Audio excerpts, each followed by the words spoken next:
Tanguturu, a village and a mandal in the Prakasham district of Andhra Pradesh.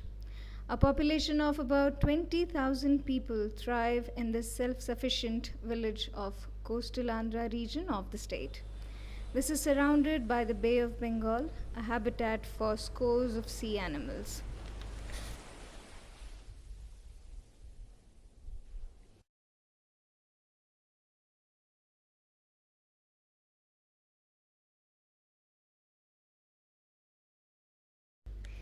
The village hosts a beautiful temple which is now under renovation. Its magnificence defines the cultural aspect of the village and their religious inclinations.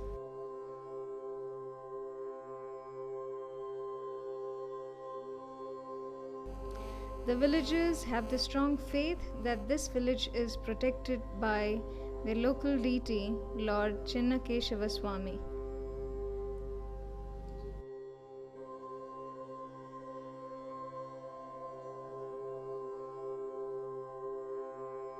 Now move on to the locals of the village. The villagers get together for a casual chat on the cement benches raised against each house. And here is a local restaurant serving its best idlis.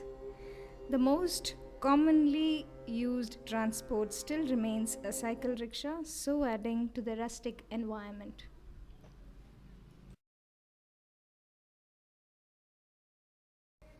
Talking more about this village, you can see a historic building, which is a library named after the local deity. Raised in the year 1954, yet another old building stands as a primary education center, which collectively speaks volumes about the interest of the locals towards literature and education.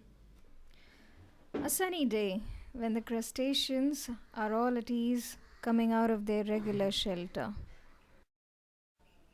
Here are our men, all set to start their process of prawn culture in one large pond.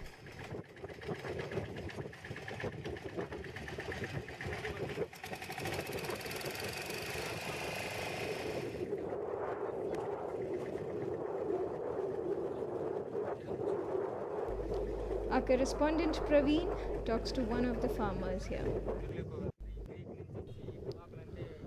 Well, we have arrived the place where we'll meet one of the farmers here.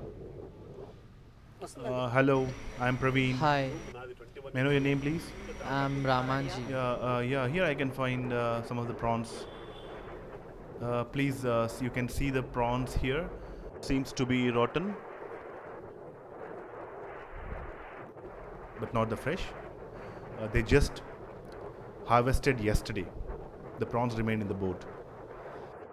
These are the spoiled ones, but the actual Venami prawns can be found in the pond, Okay. which you can see in a while.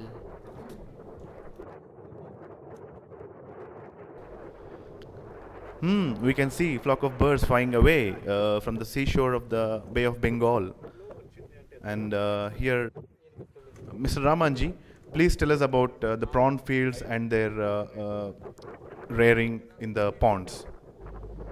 Let me start saying that the water we use for rearing is the water we are surfing on. Uh-huh. We pump this water to our ponds. Is it? Yes, sir, we pump the same water into ponds. But there looks to be difference of height in Yes. between the pond and the canal. What do you say about Yeah, huh. There is a difference, but the water, because of its salinity, becomes very good breeding. it? So you people manage to pump the water from heavy motors. At the end of the day, please tell us what's the expected yield from each pond. For the tedious labor we do, we expect at least 8 to 10 tons of Okay. yield. And do you think that 8 tons of yield is profitable from one pond? Or are there Yeah. any chances of expecting Yeah, much sometimes more we get from the same pond? 10 or max 12 tons. Yes, Ramanji, that sounds good. Yeah, But also, how about the other ponds which yield very less? 4-5 tons Is is. it five? Huh. 5 tons per pond? That's unfortunate. Mr. Ramanji, it was pleasure talking to you, and we have got much information. All right then. Thank you, take sir. leave for the time. Yeah. After meeting the local farmer, our correspondent Mr. Praveen moves to a government officer, Mr. Tirupataya. Hello, sir.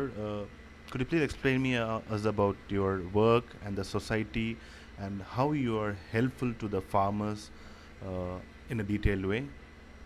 There is a project work happening by the National Center for Sustainable Aquaculture in association with Marine Products Exports Development Authority.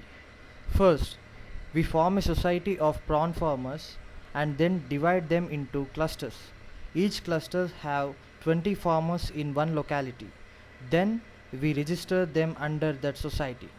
The registrations happen state-wise and are further assigned on district basis. MPEDA gives them an added advantages as they train them on the finer points of farming.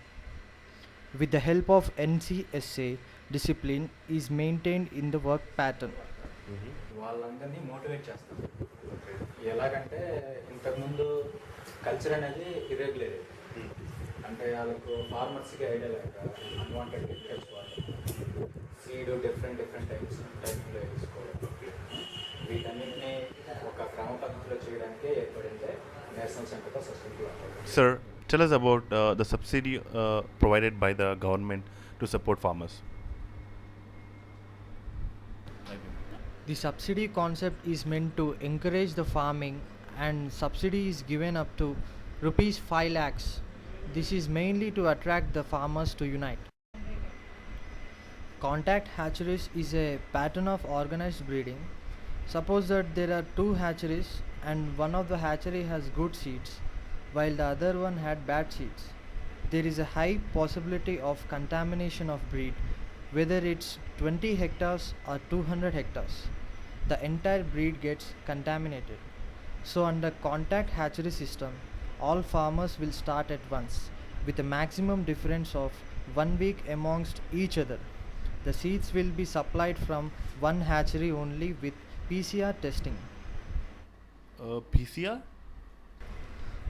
PCR is a polymer chain reaction which detects the seeds for any white spot virus or any other virus. Once the result of PCR testing is disease free, the seeds are stocked, thus increasing the success rate of this system. రావడం అనేది చాలా తక్కువగా ఉంటుంది. Farmers అనేది చాలా success rate పెరుగుతుంది. Main With regards to supporting the farmers from the government, could you please explain me any proposals or which you have come up with? Just like I mentioned some time ago, the society is created to help the farmers with a good yield and get them a minimum supporting price to it, depending on the count. Secondly, a proposal was made that if the farmers are interested, the NFDB, that is National Fisheries Development Board, can help with a scheme under which we will have a fixed price. For example, NFDB fixes a price to 300 rupees per kg, and if the price rises beyond rupees 300 due to the supply and demand, the excessive profits will be deposited in the government funds, while if it is the other way and the prices are less than rupees 300, the government will make up for the loss. This way, if all the farmers agree, we can freeze on the plan. But few farmers are not okay with this, as they feel that they will be missing out on their profits. But they don't realize that they will get benefited during the losses. NFDB is giving the choice of fixing the price to the farmers themselves, and we are not analyzing any past trends for prices. And if we consider the past sales, we ask the farmers to focus on their input and the production costs get directly affected. The feed, chemical, water, electricity, all the factors put together, gross will help them raise their efficiency. But all the farmers have to agree with it. If one or two farmers agree and the rest don't, we cannot process this further. Okay, thanks a lot, sir.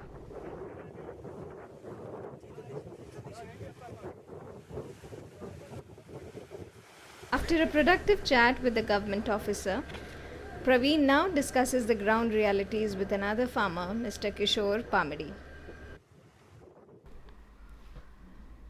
Did you see that stretch? That is a drain. The drain has crabs. Crabs are virus carriers. The other carriers are birds. They spread various diseases in the prawns. Okay. To secure the pond from birds, is this the same net which helps you to secure the pond? Okay.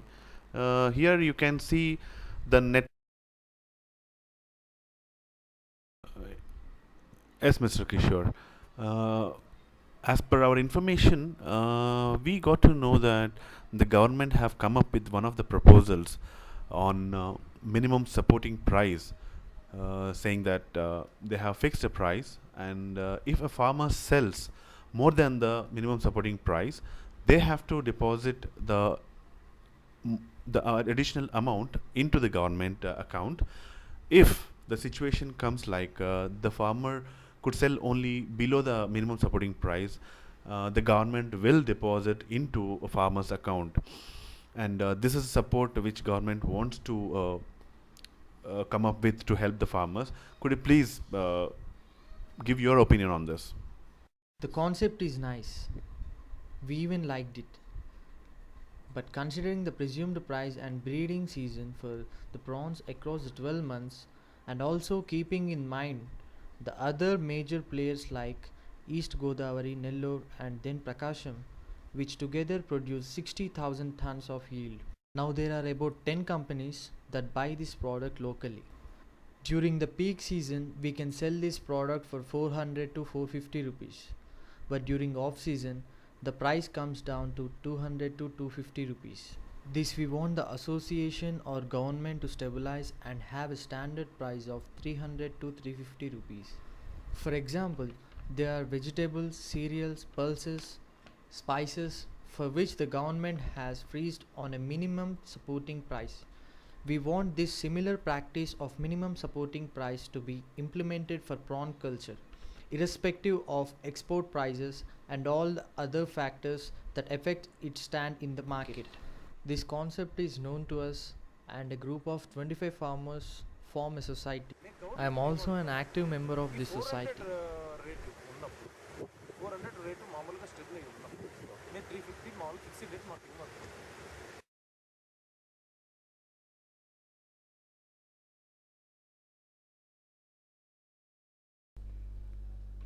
This is a very typical scene at the prawn harvesting site.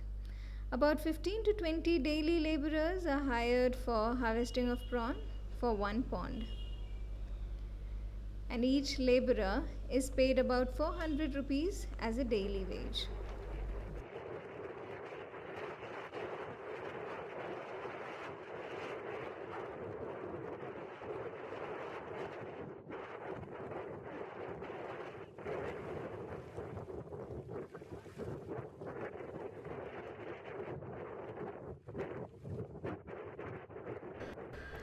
Every step during this culture is to be carefully managed and meticulously performed.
Each pond typically yields about 8 tons of prawn upon harvesting, thus making this day as an exceptionally crucial day for the farmers, and they keep their fingers crossed for this event.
The process involves weighing of each tub to mark the total harvest in each tub, and then the laborer would preserve them under the crushed ice. Further begins the process of transportation.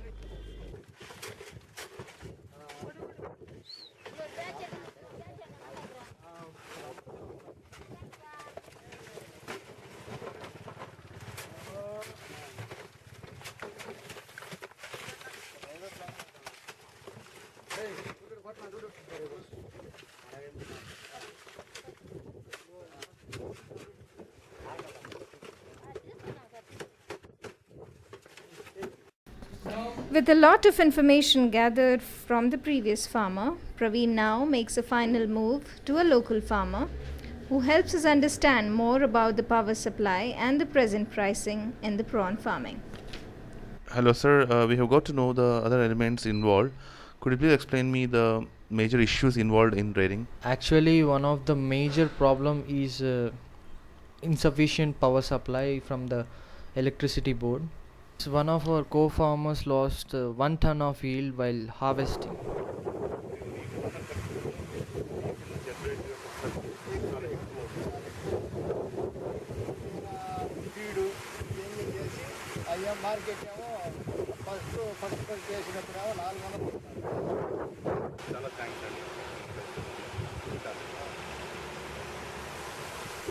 You can see here the fans and because this power supply has to be 24 hours running here, because this is the one source where the prawn will get the oxygen.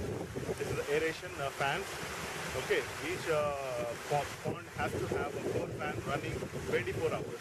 So that's the major one part which our farmer is explaining about. Where 24 hours power has to be there to run the prawn.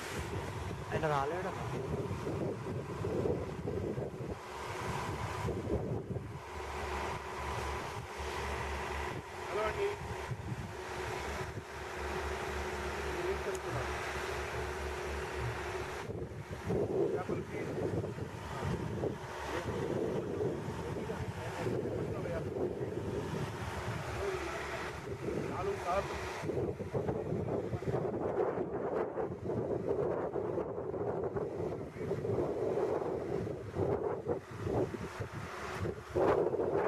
See, this is a feed where the prawns are being fed with every 3 to 4 hours gap, and the person will go on a small place where they use the thread and they will pull themselves and spread along the ponds.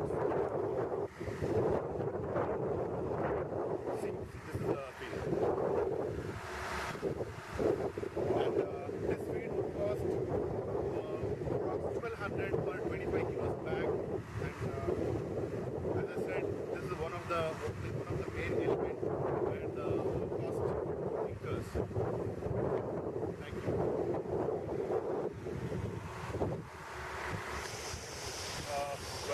Here is the end of our trip to a place called we have the Kanguru and the prawn field. As we have got to know a lot of things from our prawn farmers and their issues and the going on things.